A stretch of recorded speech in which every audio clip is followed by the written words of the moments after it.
15h, 16h30, Cyrielle Sarah Cohen.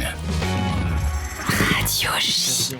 Et tout de suite, un coup de cœur sur Radio J, un musicien accompli, Taïro, plus de 250 concerts, 150 000 spectateurs, 40 millions de streams, du raga au trap. Cet artiste vient nous faire découvrir son 9e album, 360. On écoute et on en parle avec lui. Nour sur Radio J. Regarde ce que t'as fait de moi, bébé, j'endors plus la nuit. Y'a pas le goût de la vie, bébé, quand t'es pas là. Regarde ce que t'as fait de moi, bébé, j'endors plus la nuit. Y'a pas le goût de la vie, bébé, quand t'es pas là. Tes petits yeux, ton sourire, tes petons, tes menottes, c'est toi qui joues dans le bout de mes locks. Contre le blues, t'es le remède, toi l'antidote. Je comprends mieux ce que me disaient les potes.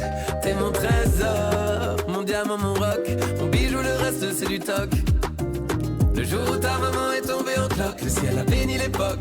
Regarde ce que t'as fait de moi, bébé, j'endors plus la nuit. Y'a pas le goût de la vie, bébé, quand t'es pas là.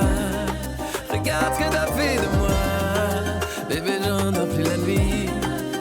Y'a pas le goût de la vie, quand t'es pas là. À peine arrivé, toi tu cours, tu détales. Tu me fais chavirer dans les moindres détails. Je te rêve couverte d'or et de pétales. Tous les jours c'est ta fête sur mon compte Paypal. Tu me fais tourner en bourrique, craquer avec un sourire. J'ai jamais kiffé qu'on me fasse courir, mais toi je t'aime à en mourir. Tellement plus fragile depuis que t'es là. Tu rythmes ma vie comme un solo de Fela. Je veux t'avoir dans les veines et même au-delà. Pour accepter la nuit, tes concerts a cappella. Je me suis remis à la boxe. Celui qui te fera du mal tombera sur un os. J'étais censé devenir un adulte, un vrai boss, mais toi t'as refait de papa un gosse. Regarde ce que t'as fait de moi, bébé, j'endors plus la nuit. Y'a pas le goût de la vie, bébé, quand t'es pas là.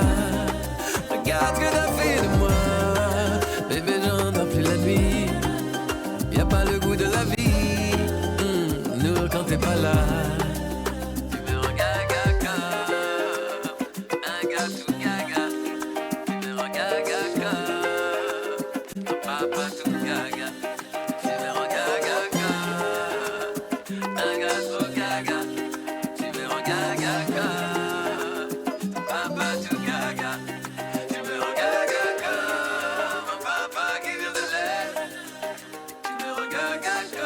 Taïro avec son titre premier single de son album 360, Nour, sur l'antenne de Radio J. Bonjour Taïro. Bonjour. Alors on se connaît pas, on va préciser tout ça dans un instant puisque vous êtes fait connaître il y a quelques temps grâce à un rappeur très connu qui s'appelle Akhenaton. Oui, c'est vrai, en 2000, il m'a offert la possibilité de participer à la bande originale de Taxi 2. Parce qu'en fait, au moment où Besson contactait Akhenaton pour lui demander de réaliser ce disque, enfin la musique de ce film plutôt, je venais de mettre une maquette sur un bureau de chez Virgin et il est passé par là, il l'a écouté et si je me souviens bien, il a dit « Ah, c'est frais ».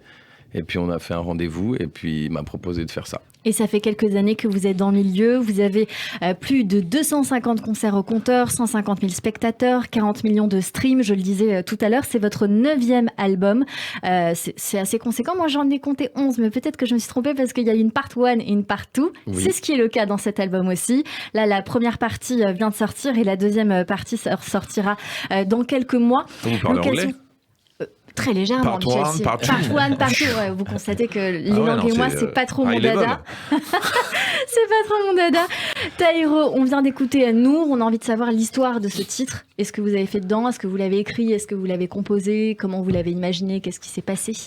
Un petit peu tout ça. En fait, donc Nour, c'est le prénom de ma fille qui a 2 ans et 4 mois. Et en fait, j'ai commencé...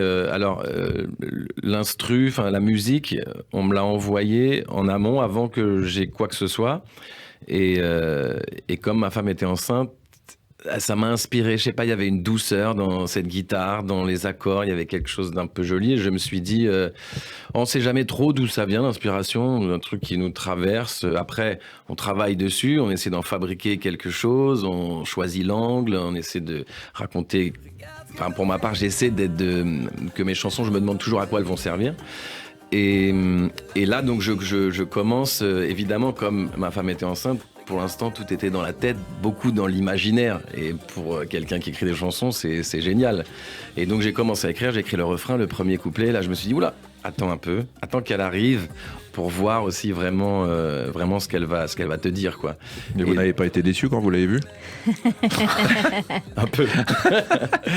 À la sortie, je crois que... Ouais, ils sont pas beaux. Hein. Mais bon, voilà, on est...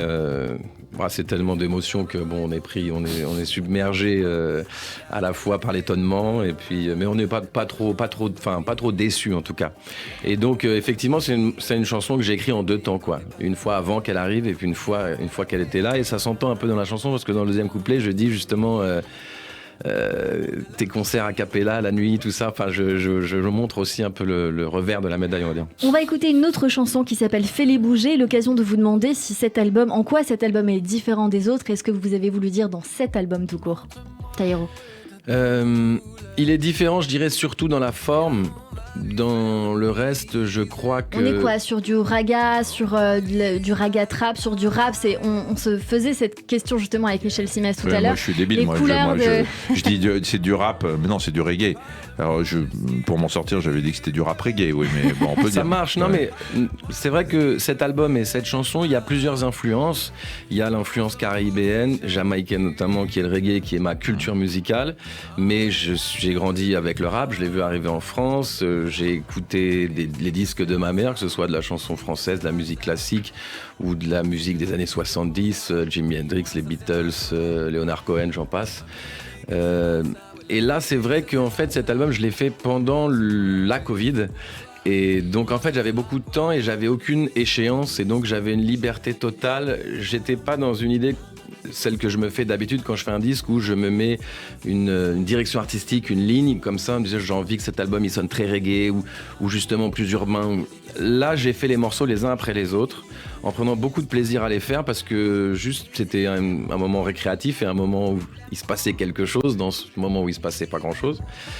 Et donc en fait c'est pour ça que je l'ai appelé 360, c'est parce qu'il regarde un peu dans toutes les directions. On a envie d'apprendre à mieux vous connaître, Taïro, et pour ce faire, rien de mieux que vous pour le faire justement. L'indépendance au cœur de votre histoire, de votre musique, je crois.